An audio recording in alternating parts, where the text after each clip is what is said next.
Well, good, Monsignor. Thank you very much for having me today. And as you probably know, we're on a little bit of a tour of England. Our team arrived in Durham last week, and I spent some lovely days up there. I gave a lecture at the university and then some more popular talks.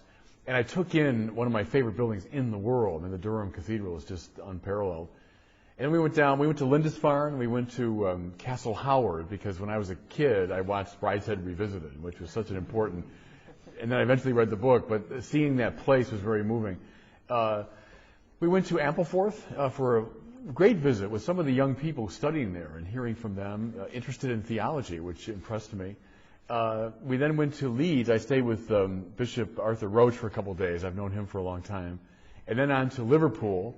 We arrived on Sunday, which was the worst day that's ever blown from the heavens. I don't know what it was like here, but it was just god-awful in Liverpool. But I did my little Beatles. But I did a little Beatles tour that day and went to the Cavern and John Lennon's house, and we did that. And then yesterday, I had 3 different talks in Liverpool, ending with a great session last night. We showed some of the series, and there was a very good, enthusiastic turnout. So I was delighted with that. And now we're on our way south, so stopping here today, then Oxford tomorrow briefly, and then on to London. So we're just, having a wonderful time in England.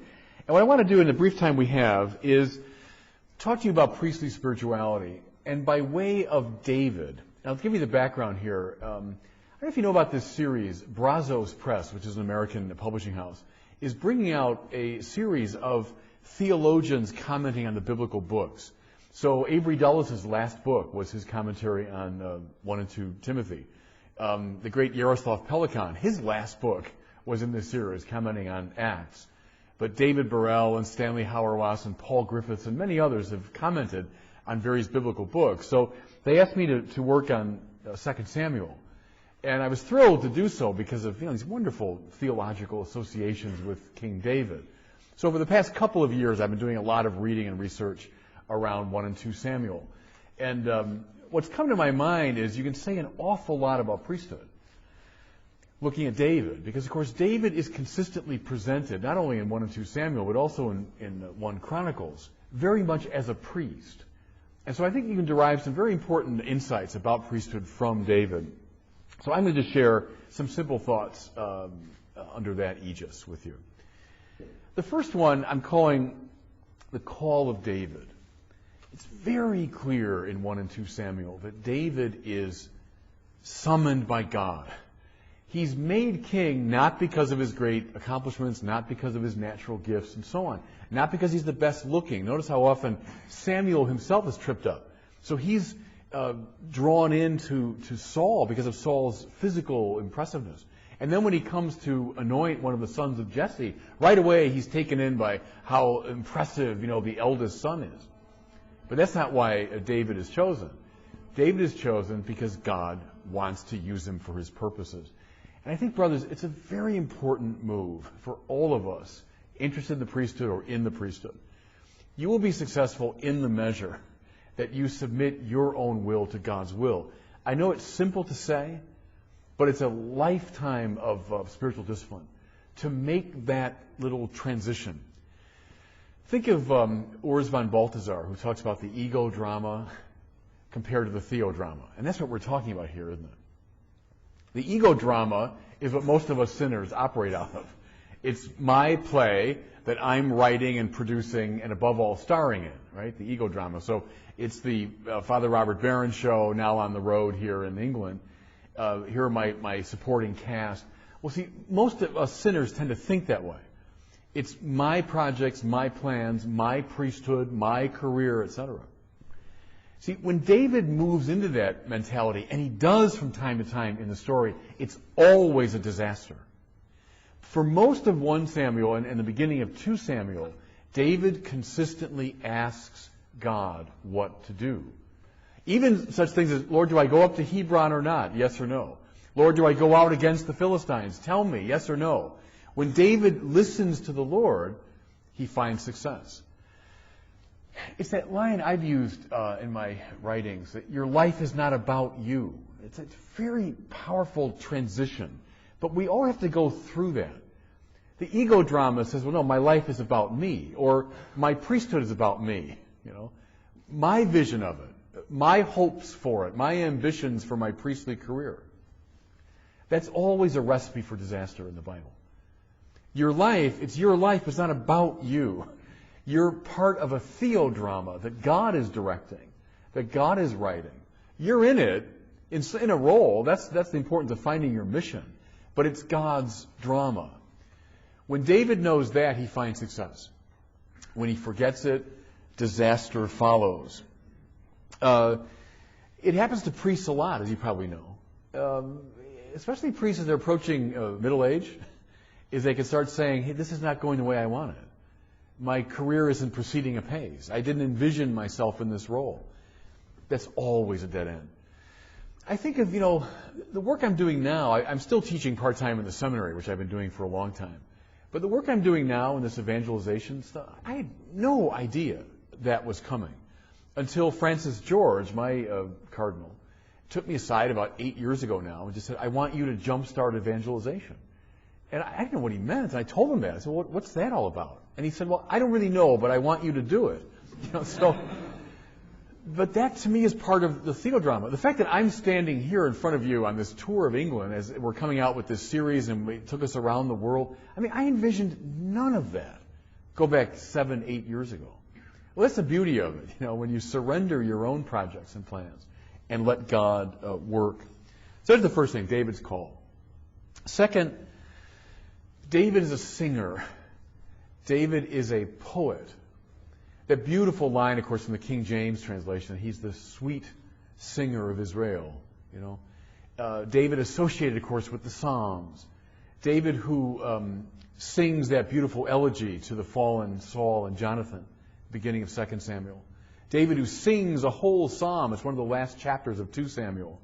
Think, too, of David's words before Goliath, overheard by the Israelite army. David is a man of words, of persuasive speech. He's a fighter, and I'll get to that. He's a warrior, but David is also a singer, a poet, someone who uses language well. Well, see, it seems to me, brothers, that priests have got to be poets. Priests have to be the sweet singers of the new Israel, which is the church. Is a lot of our work, not all of it, but a lot of our work has to do with speech. I always tell students at Mundelein, where I teach, every day of your life, practically, you will get up in front of people and give a speech. You will have to engage in persuasive and sweet speech designed to move people into the space of God. Well, that's a challenge, but that's essential to the priesthood. Think of the people, of course, standing here in England. Churchill comes to mind. In my country, Lincoln comes to mind. How many people remember Lincoln's moves during the Civil War, his kind of practical strategy? And he had some, but no one remembers that. But every American knows the Gettysburg Address, because at the Gettysburg Address, Lincoln was governing the country. He was leading the country by giving them a reason to fight, etc. Most Americans know some of the words of Lincoln's second inaugural address, when he laid out the sort of purpose of the war, the purpose of the country, did so in lyrical biblical language. Mind you, Lincoln, had very little formal education, maybe amounting to about a year, but he had really good taste in literature. He read basically 2 books. He read the King James Bible, and he read Shakespeare. And then he read his law books when he was studying law. But his great literary formation came through the King James Bible and Shakespeare, which is not bad. And that's why you get these beautiful rhythms and cadences in Lincoln's writing, that a simplicity, but born of a keen sense of style, Well, Lincoln led the country through his speech. And obviously for you, Churchill, who's much lionized in my country, but at a time when your country was in bad shape, Churchill led it largely through speech, Whenever I'm teaching Newman, I've taught a course on Newman for many years now, and he talks about how our English language has those 2 strains, one more Latinate, the other more Germanic or Anglo-Saxon, and how the Latinate words are great for abstraction and when you're giving notional assent. But when you want to move people to action and to arouse their passions, Newman says you've got to use good Anglo-Saxon words. Well, Churchill knew that, didn't he? I offer you blood, toil, tears, and sweat. we'll fight on the beaches and we'll fight in the streets, and boom, it's all strong Anglo-Saxon language. But my point is, he's someone who knew how to lead through language. And I think priests should be poets, should be people of words. I think priests should love literature. To me, it's always a bad sign when a student of mine doesn't like to read and doesn't like books and novels and poems. It's not just, oh, isn't that nice? He likes poetry. No, it's essential to a priest's task, I think, to be a sweet singer of Israel, Here's something that's always helped me from Aristotle in terms of persuasive speech. So you find it in the Rhetoric of Aristotle. I don't know, do you read that at all in your studies? I recommended to preachers for years. Read Aristotle's Rhetoric. It's still very helpful. But the three things he says are necessary for persuasive speech, namely logos, pathos, and ethos. Right? Persuasive speech should be characterized by logos, by reason. I came of age in the period after Vatican II in America, which was kind of a time of drift, to be honest with you. And we muted very much the intellectual side of the faith. And we got a lot of homilies that were long on, here's stories about my vacation, but not very long on order and logos and reason. Well, see, one reason a speech becomes boring is it lacks logic. Simply the case. You're not going to excite people simply with a passion and experience. What makes a speech persuasive and interesting, to some degree, is logos. As I'm looking at Thomas Aquinas back there, to know the logic of the faith, to be able to articulate the structural logic of Christianity, I think is indispensable to persuasive speech. But then secondly, Aristotle says, pathos, feeling. His great line from the Rhetoric is, no one really listens, or people only really listen to an excited speaker. And that's right. It doesn't mean that you have to be histrionic, but that the speaker is communicating to you a passion for what he's talking about. And if the speaker doesn't have that passion, how do you expect the people to catch it, right? So I'll tell the students at my seminary that you watch someone advertising some goofy, exercise machine, and they're dripping with passion. And then you see someone up in the pulpit at church and they're speaking like, they're half asleep. Well, people only listen to an excited speaker. And so pathos should be part of what you're about, And the last one for Aristotle, of course, is ethos, which means character. And he said it was the most important. So if your life is out of step radically with what you're saying, then you will not be persuasive, period. Do we have that problem in America? Yes, in spades, sadly. When way too many priests were living lives that were radically out of step with the call of the gospel. Why are we unpersuasive today? Why are people writing us off very often? Well, because of that problem with ethos, So I'd recommend to you, as you're trying to be a Davidic sweet singer of Israel, love language, love literature, love poetry, and love these three elements, logos, pathos, ethos. And maybe ask yourself that question as you're preparing a homily. Are these three ingredients present? If not, there's probably going to be something wrong with your persuasive speech. Okay? A third priestly lesson from the David story has to do with the relationship between David and Saul, which dominates the second half of 1 Samuel. It's one of the most psychologically and theologically rich sections of the Old Testament, I think, that account. David, by the way, I think is the only figure we have in the Old Testament where you get this whole arc of a life, don't you? From the time he's a shepherd boy till he's on his deathbed. You get a real sense of the arc of his life and of his psychological development, if I can use that more contemporary language. But it gives you a lot of insight. Things began well, of course, when David takes on Goliath and helps out Saul and his army. And David is lionized by the troops, and he's helping Saul. All is well. When do things go bad? Well, we can pinpoint it in 1 Samuel. The minute Saul hears the women singing, right? Oh, Saul has slain his thousands, but David his tens of thousands. And from that moment, this wicked spirit descends upon Saul. And then the relationship between Saul and David utterly deteriorates, to the point where Saul tries to kill him, throwing a spear at him. Then he tries to use the Philistines to kill him. When he says, go get me 100 foreskins of dead Philistines, He's utterly confident that in that process David will be killed. So Saul now very directly tries to eliminate him. Something from the American novelist Gore Vidal comes to mind. Do you read any of his books, novels, or essays? Gore Vidal says that here's what envy is like. When a friend of mine succeeds, something in me dies. It's good, isn't it? Of naming what that's like when you feel real envy and jealousy. Not when an enemy of yours succeeds. I mean, that's not nearly as bad. It's when a friend of yours succeeds that something in you dies. When the word gets out that a friend of yours has done something well or has gotten an award or has been recognized and something in you dies, that's envy. It happened to Saul, didn't it? And then we see unfolding this terrible period in Israelite history when Saul begins with the whole strength of his army pursuing David.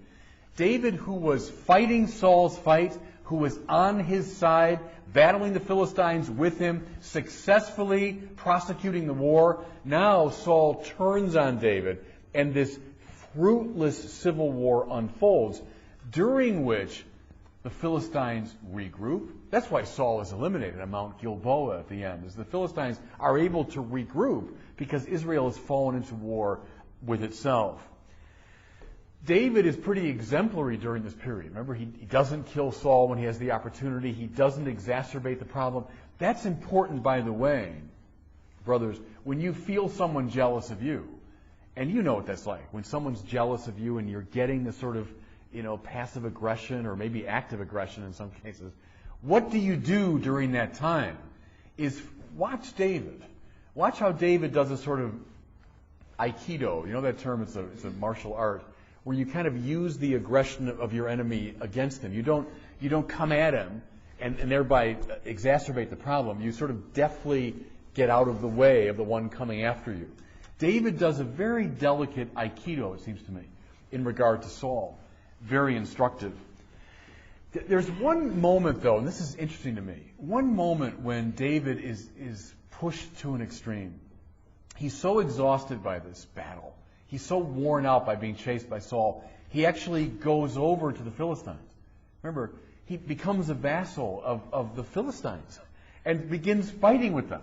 Especially in this English context, it's a bit like Churchill in 1943 going over to the Nazis. I mean, we might read that in the Bible and think, oh yeah, David went over to the Philistines. But that's an extraordinary moment where David, the giant slayer, and David, the warrior, joins the enemy. Now see, watch it, brothers, when you're jealous of somebody and you're after them and you're making life difficult for them, that can force them to do terrible things sometimes. I think that's the spiritual lesson, is our own jealousy can be so destructive of others that we can lead them into very bad places. The idea, of course, is to will the good of the other as other. Again, gazing at Thomas Aquinas, who defined love just that way, didn't he? To love is to will the good of the other as other. What that does, that lifts up the other. And it always redounds to your benefit. I mean, there's the gospel in a nutshell, is the love of neighbor redounds to your benefit, makes the divine life increase in you. The trouble is when you don't love, when you aggress the other, it can force the other into a very dangerous spiritual space. David going over to the Philistines. Read those passages maybe in 1 Samuel. And let the darkness of that sink in. And ask that difficult question, have I done that? Have I driven someone into a bad spiritual space by my own jealousy, my own envy or aggression? But here's the thing about the Civil War. Do you remember in the Tolkien novels and the movies, the orcs, right? The orcs who are ferocious in one way, but in another way, you ever notice the orcs really aren't that effective in the Tolkien movies? Why? Because they're always at war with each other. All you have to do is just stir them up a little bit, and the orcs will destroy each other. Remember the scene when Sam is trying to rescue Frodo, who's up in a tower, surrounded by an army of these ferocious creatures. But all he's got to do is put a little bone of contention in there and get the orcs at each other's throats. And before you know it, they've all killed each other. See, but trust me when I tell you that the enemy of the church knows that truth, doesn't he? I'm talking about the dark power. I mean, he knows that truth. The best way to undermine us is to divide us against ourselves. We are involved in a war, a nonviolent war to be sure, but a war against all those things that stand athwart God's purposes. So we're fighting a battle against hatred and against violence and against self-absorption and against cruelty and so on. In biblical language, we're battling Amalek down through the ages. Remember in the book of Exodus, is you will battle Amalek down through the ages. That's the marching order for the church. Now, we do it with the weapons of the cross. We don't do it with the weapons of the world. But by God, we're involved in a fight. Well, see, our enemy knows the best way to undermine us is to get us fighting like orcs with each other. David and Saul at each other's throat, wasting our energy on our own internal strength. Brothers, watch that, in the course of your priesthood, because I think it pops up all the time. The medievals knew about invidia clericalis, didn't they? Clerical envy. And they said it was the worst type of envy, the worst of that species. Invidia clericalis. I mean, so watch that. For a lot of you guys who'll be ordained shortly, there's a good chance that you'll be like David. I'm saying when you arrive in your parish, wherever it is you'll, young, out of seminary, a hotshot, maybe a good preacher, full of energy, and people are excited that you're there. And believe me, people in the parish will begin singing their version of Saul slew his thousands, but David his tens of thousands, And the pastor, if he's a good man and spiritually grounded, is going to say, great, because David's on my side. This new hotshot, good preacher, everyone loves him. But he's on my side, he's fighting my battle, so David, off you go. Go slay 100,000, But your pastor might not be in a good spiritual space. And that song might annoy him as much as it annoyed Saul. What do you do in that situation? What do you do? Well, watch David. Watch that Aikido move that he makes. And then keep this in mind. You might be David for a while, but it won't last. And there's a very good chance that you might grow into Saul. That someday this hotshot will come along who's getting more attention than you are, that's a better preacher than you are, that is more attractive to people than you are, and you'll hear that song now sung to your detriment. What do you do? What do you do? So I would recommend keep David and Saul in mind as sort of an archetype as you enter into the priesthood and move through it. Here's something from Harry S. Truman, the American president that followed Franklin Roosevelt. Truman said this, and it's always stayed in my mind. There'd be no limit to what we could accomplish, and he meant politically, but, mutatis mutandis, put it in our situation. There's no limit to what we could accomplish as long as no one cared who got the credit. Isn't that good? Truman, who knew the American system and worked with it as a senator and vice president and as president, he knew what undermined us was. We're so concerned about who gets credit. All the games of rivalry, jealousy, etc. There's no limit to what the church could accomplish if no one cared who got the credit. If you're working out of the theodrama, remember that, again, all these English examples come to mind here, but in Man for All Seasons, remember when Richard Rich comes early on in the play to Thomas More, and he's looking for a big job at court and thinks that More can help him, And More says, Richard, I do have a job for you. You do? Yes, there's an opening in the school. And Rich, of course, is completely crestfallen. And More, tries to cheer him up, and you'd be a good teacher. And then he says, yeah, but if I were, who would know it? See, well, that's ego-dramatic language, isn't it? Is my life and my plan. And Moore's great answer, go back to it in the text or watch the movie again and meditate on that little scene when Moore says, yourself, your friends, your pupils, God, not a bad public, that. Right? Well, that's a theodramatic move, isn't it?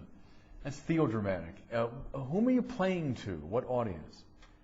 Important to keep in mind, I think, in the course of our priesthood. Just a word, too, about the virtue that battles the deadly sin of envy is admiration. Everything's a gift, right? Paul says that. What do you have that you've not received? And so that's everything we have, from our existence to our life to our skills.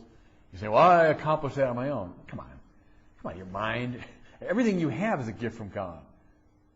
Therefore, the best attitude is not resentment, but admiration. When you see God's gifts at work in yourself or others, admire it.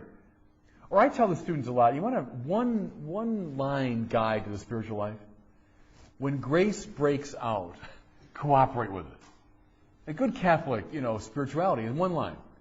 What's grace? But God's unmerited love, which appears in the world. It's appearing right now. In the very fact that we're here, When grace breaks out, cooperate with it. The tragedy is, read Flannery O'Connor if you doubt me on this. Do you know her work? The great American Catholic writer. She said all her stories are about the offer of grace, usually refused. That's what it's about. So grace has broken through, and people don't cooperate with it. There's a guide to life, I think. Okay? Fourth theme for us to think about in terms of David. David, the symbol of unity. David, the symbol of unity. Remember, David becomes king in Hebron first. Gathers the southern tribes around him. And then after a lot of adventures with the successors of Saul, then the northern tribes of Israel come down. And together they make him king, and they say, you are bone of our bone and flesh of our flesh. It's very powerful now for Christian theology because it's a kind of mystical body theology. David is a prototype here of Christ, and that Israel finds its unity, as it were, in his mystical body. What's Israel's mission? Its mission is, by its own integrity and its own praise, to become a lumen gentium, to become a magnet to the rest of the world. So Isaiah can say, Mount Zion, true pole of the earth. There all the tribes go up, the tribes of the Lord. That's a vision of a united Israel. But then see, by extension, keep reading in Isaiah. Once Israel is gathered, they'll gather the world. The world will see the beauty of their integrity and their praise, and they'll want to be drawn into it. That's why the division of Israel is such a tragedy in the Bible. When Israel is enslaved, or it's exiled, or it's held captive, or when it falls into civil war against itself, when Israel breaks apart in the years after David, why that's so tragic is it compromises the mission of Israel. Now, what is it primarily that gathers Israel? It's not military strength or political machination. What's meant to gather Israel is right praise. And I'll cut back here to Genesis for a second. Because the church fathers, following the rabbis, said the first priest was Adam before the fall. Now, how come? Because Adam walks in easy fellowship with Yahweh. We have that beautiful image, right, of Adam walking in the cool of the evening with God. The idea there is that Adam is aligned to God. All his energies and all of his purpose is aligned to God's energy and purpose. And see, that's why he's in the stance of adoration. And that word, remember Pope Benedict a few years ago did the etymology of that for us. Ad oratio, ad ora, right? Mouth to mouth. When you're in the stance of adoration, you're mouth to mouth with God, which means you're aligned to God. That's why the Song of Songs, that opening line in this beautiful erotic poem, let him kiss me with a kiss of his mouth. Well, it's an erotic love poem, but it's also evocative of this stance of worship, is that when I'm kissed by the mouth of God, then I'm aligned. Like being reconciled, right? Same thing, cilia, the eyelashes. When I'm eyelash to eyelash with God, then I'm properly ordered. That's why, and I think it's a basic theme of the entire Bible. Right praise, orthodoxy if you want in the original sense of the term, right praise is the key to joy. And therefore, bad praise is always the problem. Now, I would submit to you, brothers, look up and down the Bible. You won't see an exception to that. When does Israel go bad? When it doesn't praise right. When it adores something other than God. Think of, worship, worthship, right? What's of highest worth to you? You can read the rest of your life from that standpoint. Paul Tillich said that, that all you need to know about someone you can derive from that one question. What do you worship? What's of highest value to you? Tillich talked about ultimate concern. Same idea, right? What's of ultimate concern to you? Now, fellow sinners, we all know about this. Oh, it's God's ultimate concern. Yeah, in principle. But what's really your ultimate concern? What really gathers you? What's the center of your life, really? What are you mouth to mouth with? Something. It's always something. Thomas again said, the great substitutes are wealth, pleasure, power, and honor. That's a wonderful guide, I find, spiritually, with confession, lots of other places. Wealth, pleasure, power, honor. Watch our fellow sinners who are mouth to mouth with those things. What happens now is your life gets ordered according to that. I mean, that means ipso facto disordered, off kilter. That's what goes wrong with us. What's the solution? Right praise. Getting back on line with God.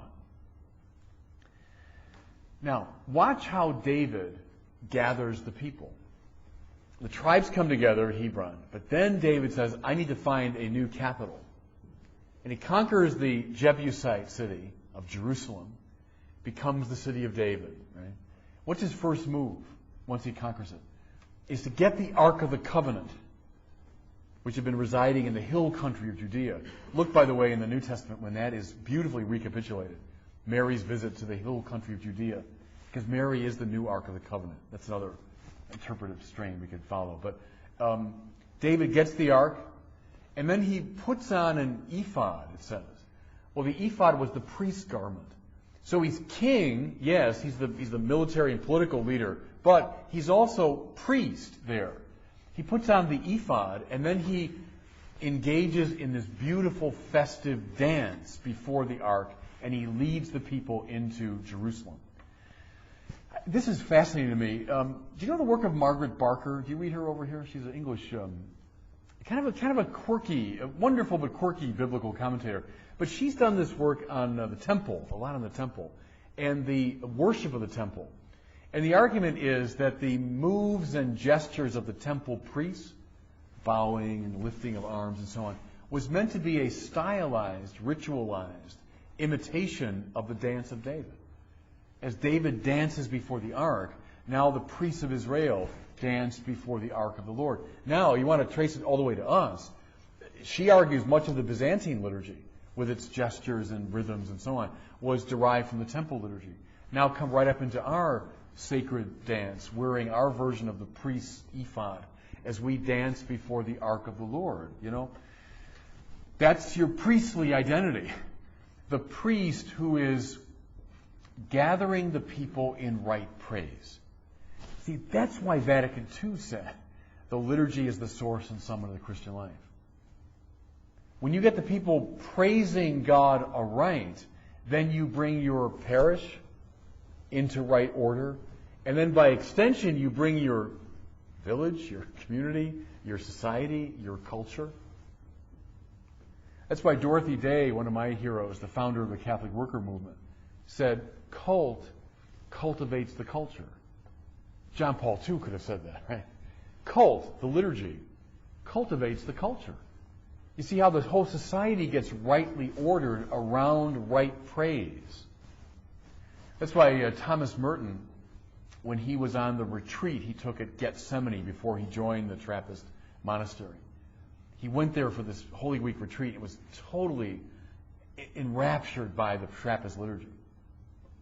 And what he said in the wake of that retreat was, I found the still point around which the country turns without knowing it. Beautiful way to state it, isn't it? Is that in the right praise of the Trappist community, he found the ordering point around which the country, the culture, is ordered. David, the priest, dancing before the Lord, is in that attitude. Just one more, then I'll stop. The last theme. David's failures. If you read 1 Chronicles, you won't get this. 1 Chronicles leaves out the failures of David for the most part. And it's not because they're trying to cover it up. They have a different agenda, the author does. But in 1 and 2 Samuel, especially 2 Samuel, we get a lot about the failures of David. Just a word about the David and Bathsheba story, which of course is so artfully told. Spend some time in Lectio Divina with that story. It really repays, I think, that effort. It's so beautifully crafted. The chapter opens with this line. That time of year when kings go on campaign, comma, David was home in the palace, having just gotten up from his afternoon nap. Right? Well, see, the whole story is contained in that opening line, isn't it? Well, when kings go out on campaign, yeah, which David's been doing for his whole life, how come he's not on campaign? See, that's the implication. What the heck is he doing back at the palace, taking an afternoon nap? See, now, brothers, here's the thing. We're, as priests, meant to be kings, and that means warriors. That we got a mission, and we're about the task of channeling God's grace into the world and doing battle with the Amalekites, in all its present-day form.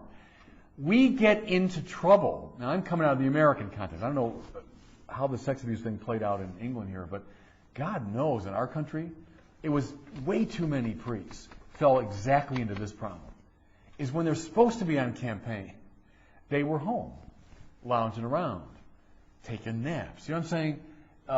What happens? That's when this sin with Bathsheba takes place. Now, I don't want to get Bathsheba totally off the hook. She just happens to be up on the roof, bathing. I mean, there's a lot in that story psychodynamically. But here's the thing, and I mean this very seriously, is trust me when I tell you, there are people that will want to seduce you. It happens all the time. I mean, look at our terrible history around this. People will want to seduce priests in all kinds of ways, not just sexually. Well, what attitude do we have to be in to allow ourselves to be seduced? We need to be in this attitude of lying around taking naps when we should be out campaigning, So it's the idea of that steady commitment to the mission and not falling into this trap of, self-indulgence.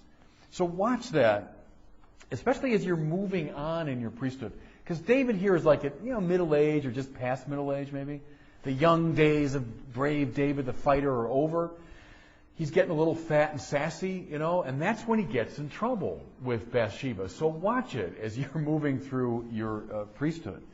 And then, of course, we see a beautiful example, and it's, again, so laconically told, as is the biblical wont, that David uses everything he can, and he's powerful, to cover up his sin, even to the point of killing poor Uriah the Hittite,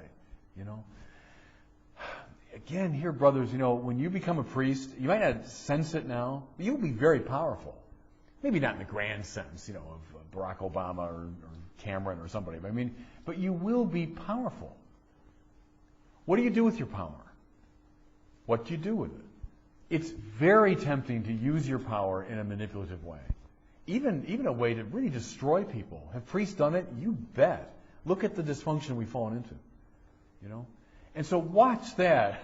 David early on was so clever and canny and ethically plugged in with the way he engaged Saul. See how deftly he played the game in those days. Now, when he's in power, he starts clubbing away with it. It's the worst kind of abuse of power. Watch that when you find yourself in power. Of course, Nathan's great, you are the man speech to David. Here David early on, boy, was he plugged into the fact that God was watching him. I don't mean that in some, Christopher Hitchens, like God is surveying us like Kim Jong-il. It's not that in the Bible. It means that you're operating in the presence of God. That's what it means to pray. You're just aware that you are in the presence of God. Well, young David knew that. Here, older David, what happened to him? Now he thinks God doesn't see what's going on? God doesn't understand these moves he's making? Come on. Here's a man who stopped praying. That's the idea, I think.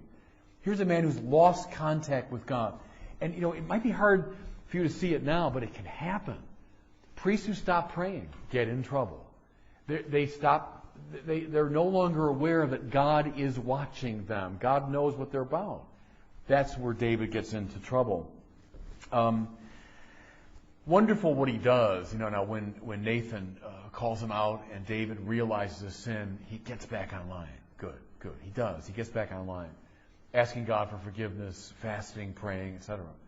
But don't let something like Bathsheba happen to you before you get back online. Stay online, I think, is the idea. Something else now about David's failure, and you see it in the second half of 2 Samuel after the Bathsheba incident. It just haunts him all the way. Because remember, Nathan says, well, God's forgiven you, but, your son by her will die, which he does. And then he says, and the sword will never leave your house. Now, it's awful, but I just think it's right. We can delude ourselves so easily. And again, I'm haunted by the sex abuse scandal because it so crippled us in our country. I'll do all these terrible things and nothing will come of it. I'll abuse my power. I'll abuse people. I'll do terrible things and we'll just cover it up and it'll go away. What did John Lennon say? Instant karma is going to get you. It might not be instant, but there is a kind of law of karma in the Bible. You know what I'm saying? There's a law of God's justice. And so don't delude yourself and think, I'll just get away with this. No. David is steadily feeling the effects of what he did with Bathsheba. And so it's not God being cruel. It's a kind of biblical karma. It's a biblical sense of justice, and it plays itself out. We also see there David as a bad father. Now watch that theme in the Samuel literature. Do you remember in 1 Samuel, you have the story of Eli and his wicked sons? So Eli's like the high priest. He's got wicked sons, Hophni and Phinehas, who are abusing the people. They're abusing their priesthood. They complain to Eli, and Eli does nothing, right? And Hophni and Phinehas keep abusing the people. What happens? Disaster. Israel is conquered by the Philistines, and the Ark of the Covenant is stolen. Bad fatherhood, that's the point. Eli was not acting as a good father. Now, by the way, priests misbehaving, their superiors not disciplining them, disaster for Israel, sound familiar? That's right out of the headlines in America 10 years ago. It's exactly the same story, And so bad fatherhood on the part of Eli led to all kinds of problems. Watch David's bad fatherhood. When his son Amnon rapes his half-sister Tamar, what does David do? Nothing. Absalom is so mad, he kills Amnon. What does David do? Nothing. Absalom flees anyway, and then comes back 3 years later, begging for forgiveness. What does David do? Nothing. Absalom then goes into open rebellion and chases David out of the city. What does David do? He runs away. See, at that part of the story, David's acting as a very bad father. You know something in, another English example, in Shakespeare, we're very attuned to his sensitivity to people clinging to power, like a Richard III or Macbeth, right? But also in Shakespeare you can find the tragedy that follows from refusing power. Think of Titus Andronicus. Where's all the tragedy come from? The fact that Titus at the beginning is offered the crown of Rome and says, oh, no, that's not for me. Or think of King Lear, who gives away power at the beginning, and the tragedy follows from that. See, sometimes, brothers, ambition, yes, grasping at power can lead to trouble, but also being a bad father, meaning you don't discipline when you should. You don't assume authority when you should. As priests, you'll be people of authority, called upon to be spiritual fathers. And that does mean sometimes you've got to make a very difficult call and do tough things. David fails in that, and trouble follows. I'll stop now with this. Don't you love the story of Shimei at the end of 2 Samuel? Remember when Absalom has gone into rebellion, David flees Jerusalem, and he's going up the Mount of Olives. Notice, please, how the Gospels recapitulate that beautifully. When Jesus crosses the Kidron Valley and goes up the Mount of Olives, he's like David being chased out of his city. That's another talk. But David is fleeing, and here comes this figure Shimei, who's a member of the house of Saul. And they never get over the fact that David, in their mind, destroyed Saul. So Shimei is throwing rocks and dust at David, cursing him. Well, David's, military commanders, let me just lop off his head. How dare he insult the king? And David, I think one of his great moments, says, he might have been sent by Yahweh to curse me, and so let him curse. It's a great moment, wasn't it? You'll be criticized a lot as a priest. Because you're a public figure and you're an authority and you're a spiritual father, trust me, you'll be criticized a lot. There's an instinct that says, lop off their heads. Who are you to be insulting me? Well, there's a beautiful humility here when David says, no, maybe this was sent by God, and I'll take it. Another American president that comes to mind, Lyndon Johnson, they say, had someone that he hired for this purpose every morning to come into his office and tell him bad news. Tell him what people were saying, how he was being criticized. A bit like a court jester, or better like a shimei sort of figure. It's like, what are people saying about me? Tell me all the negatives. I need to know them. There's something wonderful about that, is when you move into your leadership, have a shimei around. It's not a bad idea. Someone who can be honest with you and whose critique you can sort of take in stride, realizing it might be the Lord calling you. Okay? I'll stop there. Let me just review for you those 5 themes. David's called. Right? Your life's not about you. It's the theodrama, not the ego drama. David's a singer. You've got to love language and be a persuasive speaker. Lincoln, Churchill, the great poets, Shakespeare. Know them, love them. Ethos, pathos, logos. David and Saul, you will fall into these relationships, envy and rivalry. What do you do when you're David and when you're Saul? I think is worth thinking about. As a priest, you're a symbol of unity. You put on the ephod and you dance before the ark of the Lord. That's how you lead the people and how you gather them together. You're going to fail. You're going to fail. What do you do when you fail? How do you avoid it? How do you keep it at bay as best you can? And then what do you do when you fail? I think in all those ways, David is extremely helpful as we consider the spirituality and life of the priest. Good. Thanks for listening today, and God bless all of you.